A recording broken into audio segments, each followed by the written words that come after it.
My mother texted me at 8:43 that night. "You're just jealous and broke. Don't ruin my evening again. No call, no explanation. Just a sentence sharp enough to slice through everything that used to hold us together." I read it twice, then set the phone down beside the stack of bills I'd paid for her that month, electric, water, mortgage, all in my name. That was the moment something inside me finally went still.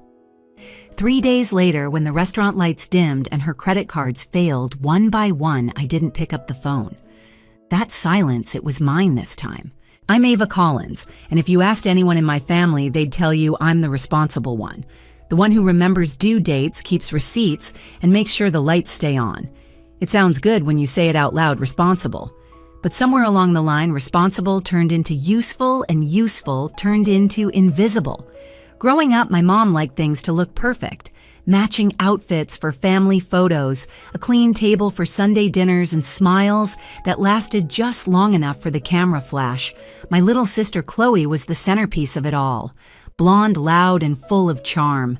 Everyone loved her, especially Mom. I used to think it didn't bother me that we were just different. But even as a kid, I noticed how Mom's tone softened when she spoke to Chloe, how she called her my sunshine, and how with me she switched to, "Can you handle this for me?" By the time I was old enough to get a job handle, this meant paying for things no one talked about.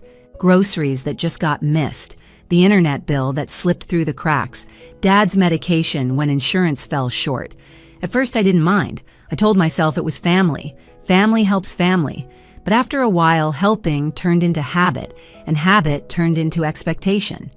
When I got my first real accounting job, Mom didn't ask how work was. She asked if I could add her to my phone plan. "Just until I figure out mine," she said.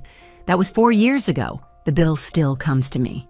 Then came the car insurance, the water bill, even the house payment when Dad's hours got cut. Mom said it was temporary. "You're good with money, Ava. You know how to juggle things." Every month I juggled a little more and they handed me another ball. It reached a point where my paycheck didn't feel like mine anymore. I'd get paid on Friday, and by Sunday half of it was gone auto drafts for accounts with their names on them, but my card underneath.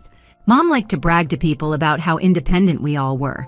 She'd post family pictures and captions like, "Proud of my hardworking girls." Meanwhile, Chloe hadn't held a job in 2 years. Every time she posted a photo from some rooftop brunch, I could spot the credit card in her hand mine. The thing is, I don't think they saw what they were doing. I really don't. They'd gotten so used to me fixing everything that it stopped registering as help. It was just the way things worked. Mom asked, I paid. Chloe spent, I adjusted. Dad stayed quiet. But lately, something in me had started to shift. Maybe it was turning 29 and realizing how much of my 20s I'd spent covering for other people. Maybe it was how empty my apartment felt at the end of every month, knowing I could balance everyone's life, but not live my own. The night before Mom sent that text, I'd caught her on the phone with Aunt Diane. She laughed and said, "Chloe's doing so well. Ava's fine. She's always fine." I stood in the doorway unseen, holding the folder with their unpaid cable bill. That line stayed with me. She's always fine. It wasn't praise, it was dismissal, the kind that sounds harmless until you've heard it too many times. So when her message came the next night calling me jealous and broke it, didn't sting like before. It just confirmed what I already knew. In her eyes, I wasn't a daughter. I was the system keeping her world running until the day I decided to shut it down. It happened the week of Mom's birthday. She'd picked the restaurant herself, some upscale place with linen napkins and dim lighting that made everyone look a little richer. She sent the family group text a few days before dinner at 7. Dress nice. I showed up on time, of course. I always did. Dad waved when he saw me walk in, but it was the kind of wave you give a coworker, not your kid. Chloe was already there wearing a gold dress that probably cost more than my rent. She leaned in to kiss Mom's cheek, laughing at something before I even sat down. "Look who made it," Mom said when I reached the table. "Ava, I wasn't sure you'd be able to pull yourself away from work." I smiled politely. I left on time. The waiter brought menus. Mom didn't look at hers. She'd already decided what everyone would eat. She always did. The wine came next, and the small talk started. Vacations, Chloe's new boyfriend, a neighbor's renovation. the usual performance. Then the bill arrived. That's when it always got awkward. The waiter placed the black folder neatly at the edge of the table. No one reached for it right away. Mom glanced at me, then at Chloe. So she said, swirling her wine, "Who's covering this year?" There was a pause, the kind that makes your stomach tighten.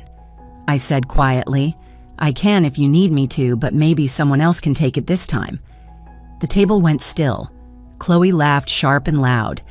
You can barely afford that salad you ordered." Mom chuckled, not even looking up. "Not you, honey, you're broke." It landed like a slap. The waiter was still standing there. A couple at the next table turned their heads. My face burned, but I stayed quiet. Chloe leaned forward, smiling the way people do when they know they've drawn blood. "Don't be so serious, Ava. You're always jealous when things aren't about you." Dad cleared his throat, but Mom was still talking, telling the waiter to put it all on the usual card. My card, the one tied to their account. I watched him swipe it, knowing the charge would hit my phone within minutes. No one said thank you. They just went back to talking, and I realized this was never going to stop. Not because they couldn't help it, but because they didn't have to. When dinner ended, Mom hugged Chloe first, then turned to me. "Don't make a big deal out of money," she said softly, as if I were the one who had caused a scene. I nodded, though my hands were shaking. "Sure, Mom, whatever you say." On the way home, I stopped at a gas station. The fluorescent lights were harsh, buzzing overhead. I bought a bottle of water and stood by my car trying to breathe. My phone vibrated a text from Mom. "Don't ruin my night again. You're just jealous and broke. No period at the end. Just that." I stared at the words for a long time, watching the screen dim and fade to black. Somewhere behind me, a car engine started music thumping from its speakers. I didn't feel angry, not really, just done. When I got home, I opened the folder on my desk, the one where I kept every receipt, every bill, every login. I scrolled through the payments, utilities, mortgage, credit card, minimums, insurance. All of them in my name, all of them theirs. For the first time in years, I didn't feel like fixing anything. I closed the folder and sat in the dark until the screen on my phone lit up again, the same text, still unread, still waiting. And right then, I knew something had finally shifted. That line didn't hurt anymore. It told me what to do next. The next morning, I woke up before the sun. My apartment was quiet, the kind of quiet that makes you hear your own thoughts. For the first time in a long time, I didn't check my emails or scroll through notifications. I just sat there on the edge of my bed, thinking about that dinner, about my mom's laugh when she called me broke. I opened my laptop. The glow from the screen filled the room, and one by one, I logged into every account I managed: utilities, insurance, credit cards, mortgage. Every single one had my name listed as primary holder. Their names were just authorized users. It was all right there, black and white. I wasn't just helping them, I was carrying them. My coffee went cold as I stared at the list. Each number on that screen was a reminder of how much of my life I'd poured into theirs. I remembered Mom saying, "You're good with money, Ava. You keep us stable." I used to take that as a compliment. Now it sounded like a confession. I clicked on the phone bill first. The account had 5 lines: Mom, Dad, Chloe, her boyfriend, and me. I hovered over the button that said, "Remove user." My hand didn't shake. Click. The next screen asked, "Are you sure you want to proceed?" Yes, electricity account auto payoff, water removed payment method, mortgage changed login credentials, credit card requested account freeze due to unauthorized use. Each confirmation email that landed in my inbox felt like air coming back into my lungs. It wasn't anger anymore, it was clarity. At one point, the bank app asked me to verify my identity. The rep on the phone was polite, cheerful even. "All right, Ms. Collins, just to confirm you're the sole owner of this account?" I almost laughed. "Yes," I said. "That's kind of the problem." When the last account was locked, I sat back and looked around my apartment. The morning light had started to creep in, soft and gold. I hadn't realized how heavy everything had been until I set it down. I thought about calling Mom, telling her what I'd done. But then I remembered her voice at that restaurant, that little smirk she shared with Chloe. I didn't owe them an explanation. I picked up my phone, opened our family group chat, and scrolled past the messages, birthday plans, grocery lists, thanks Ava, followed by another request for money. I typed a message, then deleted it. No words would do it justice. Instead, I took a deep breath, opened the banking app one more time, and hit the final button, freeze all linked cards. The confirmation appeared instantly. Account successfully frozen. 5 years of holding everything together undone in 5 minutes. I closed the laptop. The room was silent again, but this time it didn't feel empty. It felt mine. Outside, the city was just waking up. Somewhere my mother was probably getting ready for her day, blissfully unaware that the world she'd built on my back had just gone still. And I didn't feel guilty, not even a little. It took 3 days for the silence to break. It started on a Saturday night, Mom's belated birthday dinner, the one she'd been bragging about all week. Chloe had posted pictures of the restaurant's glowing chandeliers and captioned it, "Mom deserves the best." They didn't know yet. I was home eating leftovers on my couch when my phone buzzed once, then again. At first it was just background noise, something I'd learned to ignore. But then it started coming faster, a dozen messages in under a minute. I didn't check them right away. I knew what they were.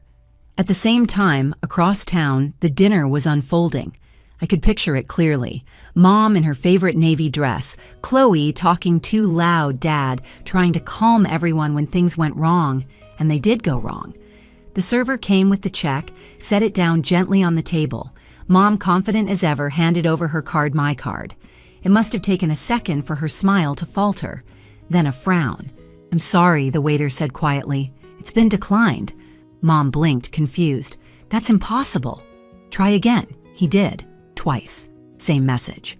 Chloe reached into her purse, pulling out her own card. Declined. The server's expression softened in that polite, uncomfortable way that people use when they're watching something fall apart. Could there be a mistake? Dad asked already, knowing there wasn't. The manager came over, speaking softly, trying not to draw attention. But in places like that, whispers move faster than sound. Heads started turning. Mom's voice rose. "There must be some mix-up. These are active accounts." When the waiter offered to bring another terminal, she snatched the receipt and muttered, "Forget it. I'll call the bank myself." That was probably when she saw the notification on her phone. Account temporarily frozen by primary holder. Primary holder. Me. By the time they left the restaurant, my phone was lighting up nonstop. Calls, texts, voicemails stacking one after another. "Ava, something's wrong with the cards. Call me right now. Did you change something?" Answer the phone. 92 missed calls. I let it ring. I washed my dishes slowly, the sound of water running over ceramic mixing with the faint buzz of my phone. I wiped the counter, made tea, and sat by the window. From my apartment, I could see the streetlights, flickering cars, passing people laughing outside bars. The world kept moving. Another voicemail came in. Mom's voice this time trembling, but still trying to sound in control. "Ava, I don't know what's going on, but all the cards are frozen. The mortgage payment bounced. The utilities, too. You need to fix this. This isn't funny." There was a pause, a shaky breath. "Please call me back." I didn't.